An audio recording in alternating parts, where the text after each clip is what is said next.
We're all targets now, though, for daring to push back against the regime, and it doesn't stop at a weaponized legal system. I'm not going to mince words with you all. Democrats want Republicans dead, and they've already started the killing. The Lincoln Project just dropped some brutal parody ads that have Marjorie Taylor Greene reeling and Trump absolutely losing it. MTG thought she could spew her conspiracy theories unchecked, but these ads are holding her accountable in the most hilarious way possible, and Trump, he's beside himself with rage, probably throwing ketchup at the walls as we speak. Trump's so pissed off he can't even focus on his golf game. He's been ranting nonstop about how unfair it all is, like a toddler who got his favorite toy taken away. Meanwhile, MTG is scrambling to do damage control, but it's too late. The ads have gone viral and everyone's talking about what a joke she is. These parody ads are hitting Trump and his cronies where it hurts and they can't stand it. My friends in the Freedom Caucus, Matt Gaetz and others, they're proving to the country that they don't care about doing the right thing for America. People are sick and tired of a feckless, useless Republican Party that never does a damn thing to stop any of that. The Lincoln Project's parody ads are hitting MTG where it hurts, and they're not holding back. These ads are roasting her for her wild conspiracy theories and her unhinged attacks on Dr. Fauci. MTG's been on a crusade against the good doctor, calling him Mr. Fauci instead of using his proper title, like a petulant child who refuses to show respect. She's even gone as far as accusing him of creating public health guidelines just to abuse the public. Talk about a tinfoil hat moment. Now, though, that little boy wasn't even the #1 most childish person in Congress today. That honor went to the Klan mom, Marjorie Taylor Greene. For scientists and doctors getting paid by the American people, government taxpayer paychecks to get patents, it's like 6 feet distancing and masking of children. Do you think that's appropriate? Do the American people deserve to be abused like that, Mr. Fauci? Because you're not doctor, you're Mr. Fauci in my few minutes. No, I don't need your answer. I want to talk about this right here. Isn't she lovely? She's just so sweet. That document she held up by that Cracker Barrel menu. But it gets even crazier. MTG has labeled Dr. Fauci as guilty of mass murder and an absolute monster who should be charged with crimes against humanity. The Lincoln Project is having a field day with these outrageous statements, mocking her deep misunderstanding of science and the danger of her inflammatory rhetoric. Dr. Fauci himself has spoken out about the real-world consequences of MTG's attacks, revealing that her words have led to a surge in death threats against him and his family. It's a sobering reminder of the power of words, especially when they come from an elected official. I've also been very, very clear and said multiple times that I don't think the concept of there being a lab leak is inherently a conspiracy theory. And then she continued this nonsense in the hall. He's guilty of mass murder. I mean, Fauci he's an absolute monster. He should have his medical license revoked, and he should be charged and tried for crimes against him. By who? The Gazpacho police? I mean, people voted for this woman. Thousands of people voted for this ham in a can come to life. Conspiracy is the kind of distortions of that particular subject, like it was a lab leak and I was parachuted into the CIA like Jason Bourne. The parody ads also shine a light on how MTG's behavior is undermining the entire scientific community. By dismissing expertise and qualifications, she's stoking fear and anger among the public and eroding trust in the very people who are working to keep us safe. It's a dangerous game she's playing, and the Lincoln Project is calling her out on it. As Republicans continually have their head up their ass and can't figure out how to actually use the power that the people gave us. Ready, fight! Even comedian Jimmy Kimmel is getting in on the action. With his commentary featured in the ads, he sarcastically questions who voted for MTG and highlights her extreme measures, serving to mock and discredit her credibility. It's a 1-2 punch of humor and truth that's leaving MTG reeling. Neanderthals are an extinct group of humans that lived until about 40,000 years ago. This is what they look like. This is taken at the exact moment they found out they had herpes and skeletons, and found that Neanderthals had an ancient form of herpes. Either that or the night watchman at the museum has some serious explaining to do, but Neanderthal on the right, the female looks familiar to me, right? I mean, yes, that's But while MTG is licking her wounds, Trump is absolutely losing his mind over these ads. Word on the street is he's been ranting and raving, throwing a tantrum like a toddler who got his favorite toy taken away. The question on everyone's mind is, just how will Trump respond to this public humiliation? Will he lash out on social media, or will he try to distance himself from MTG's antics? One thing's for sure, the Lincoln Project has struck a nerve, and they're not backing down anytime soon. If Republicans don't get their act together and actually do something about that. Congresswoman Marjorie Taylor Greene and Lauren Boebert. It was caught on camera. You can see them chatting there, and it led to a lot of questions. There was reporting that the word, and pardon my language here, or the phrase, little bitch. Well, one day we are going to roll ourselves right off of that cliff. Trump's explosive reaction to the Lincoln Project's parody ads is classic Trump, all fury and no substance. He's been fuming on Fox News, whining about how unfair it all is and how tough his family has it. Poor Melania, always humiliated by her husband's antics. Even their son, Barron, can't escape the fallout from Trump's never-ending scandals. It's gotta be rough being a Trump these days. Posted this. He wrote, going to Barron's high school graduation. Great student, wonderful boy, very exciting, DJT. Could go to his son Barron's high school graduation. Remember the one he was screaming about, saying the judge wouldn't let him go to his son's graduation? Well, he was allowed to go to his son's graduation. Fell asleep there, too. He sat down, closed his eyes. He said, I don't know, wake me when they get to the letter T. On the way to the ceremony, what a beautiful fatherly post. Isn't that so personal? It's like what you would say to your schnauzer after graduated obedience school. But beyond the personal drama, Trump's response reveals a lot about his current political strategy, or lack thereof. He's flailing, lashing out at anyone who dares to criticize him while offering no real solutions or vision for the future. Instead of addressing the substance of the ads, he's resorting to his usual playbook of deflection and distraction. Trump's also hinting at potential unrest if he faces any real consequences, claiming the public wouldn't stand for it. It's a thinly veiled threat, a classic strongman tactic to intimidate his opponents and rile up his base. But will it work this time around? With his legal troubles mounting and his popularity waning, Trump's starting to look like a desperate man grasping at straws. Speaking of desperate, Trump's sudden embrace of TikTok is a real head-scratcher. This is the same guy who wanted to ban the platform not too long ago, but now he's all about those dance challenges and lip-sync videos. Kimmel was quick to point out the irony, noting that Trump doesn't even follow his own son on the app. Ouch. Talk about family drama. Fiberace, by the way, is on TikTok now, which is interesting because when he's president, he tried to ban TikTok. Now he's on it. Today, Trump said it is an honor to be on TikTok, which he knows anyone with a phone can be on TikTok. It's not an honor. Probably not. By the way, took a look at Trump's TikTok. No one, not even his own son, who is following him. He's not following his son back.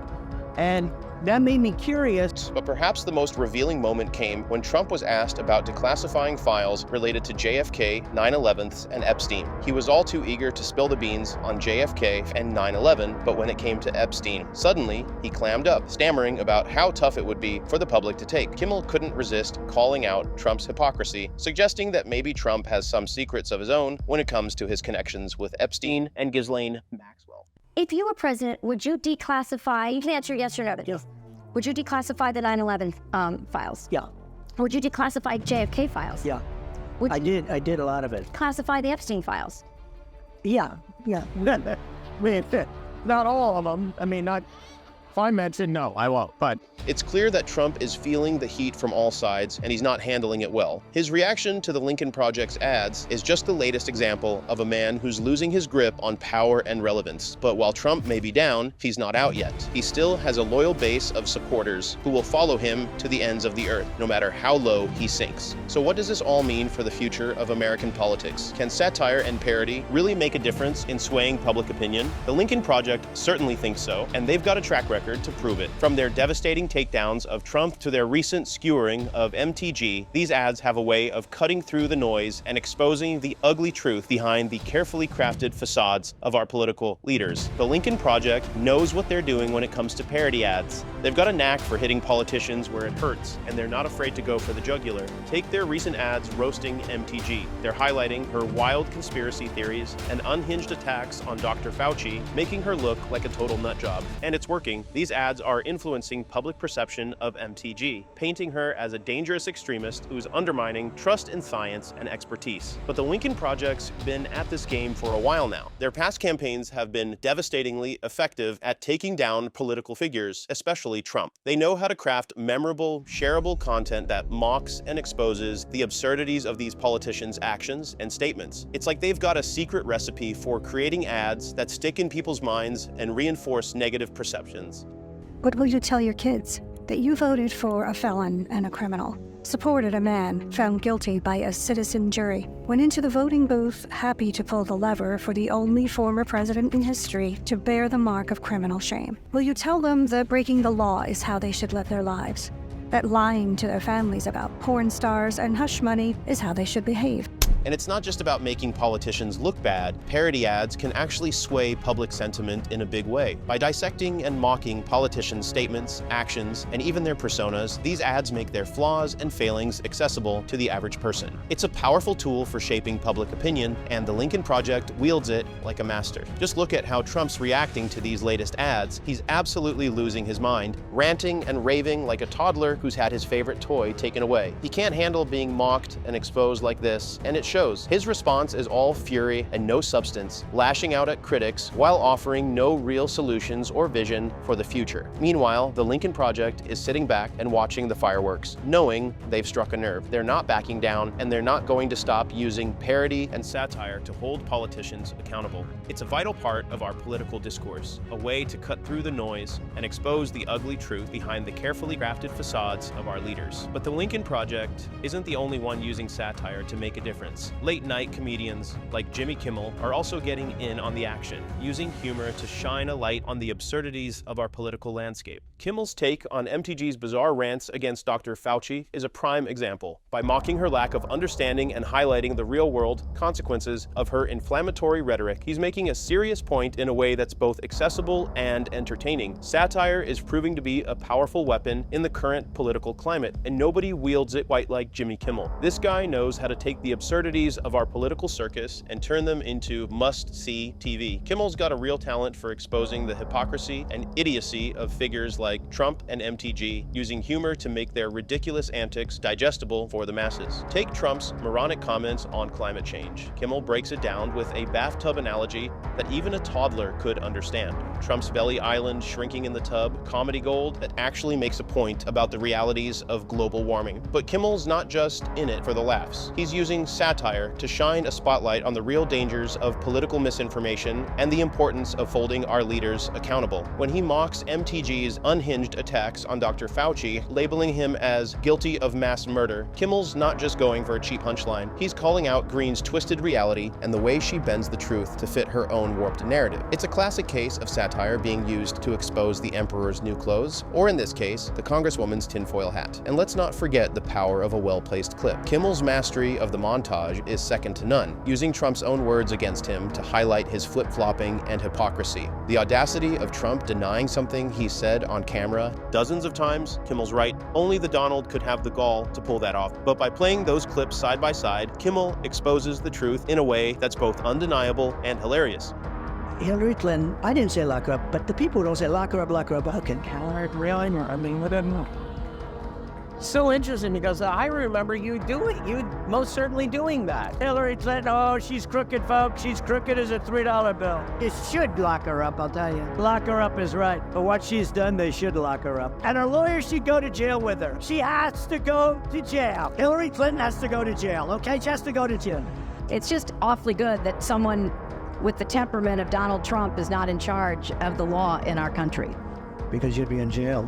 It's not just about the jokes, though. Kimmel's using satire to educate and inform, breaking down complex political situations into easily digestible nuggets. He's making people think about the issues in a way that's engaging and entertaining, which is no small feat in today's short attention span culture. By using humor to highlight the serious implications of our politicians' words and actions, Kimmel's doing a real service to the public discourse. In a world where truth is increasingly hard to come by, satire is proving to be an essential tool for cutting through the noise and exposing exposing the ugly realities of our political landscape. Kimmel and the Lincoln Project are at the forefront of this movement, using parody and mockery to hold our leaders accountable and sway public opinion. It's a vital part of the democratic process, a way to speak truth to power and engage the public in the issues that matter most. And with buffoons like Trump and MTG providing an endless supply of material, it's safe to say that satire will continue to play a crucial role in the political conversations to come. The Lincoln Project's brutal parody ads are sure to have some serious staying power. Poor MTG, she's already the laughingstock of Congress, and these ads are only making it worse. Her unhinged rants and wild conspiracy theories are being exposed for the crazy talk they are. It's going to be tough for her to shake off this kind of mockery. And let's not forget about Trump. The guy's already in full-blown panic mode over these ads. He knows they're doing serious damage to his fragile ego and any hope he had of a political comeback. The Lincoln Project is playing the long game here, chipping away at Trump's support base and making sure he's toxic to voters. It's all part of their master plan to keep Trump out of office for good. These ads are just one piece of the puzzle, but they're a powerful weapon in the fight against Trumpism. So buckle up, folks, because the Lincoln Project isn't done yet. They've got plenty more parody ammunition in their arsenal, and they won't stop until they've thoroughly humiliated Trump and his MAGA minions. And if you want to see more of their hilarious handiwork, be sure to check out their latest ad. Trust me, it's a must-see for anyone who loves seeing Trump get taken down a peg. That's all for today. What do you think? Will Trump and his followers ever get wise and stop participating in the elections? Share your thoughts in the comment section below. Stay tuned for our next update. Thanks for watching the video, and we'll catch you next time.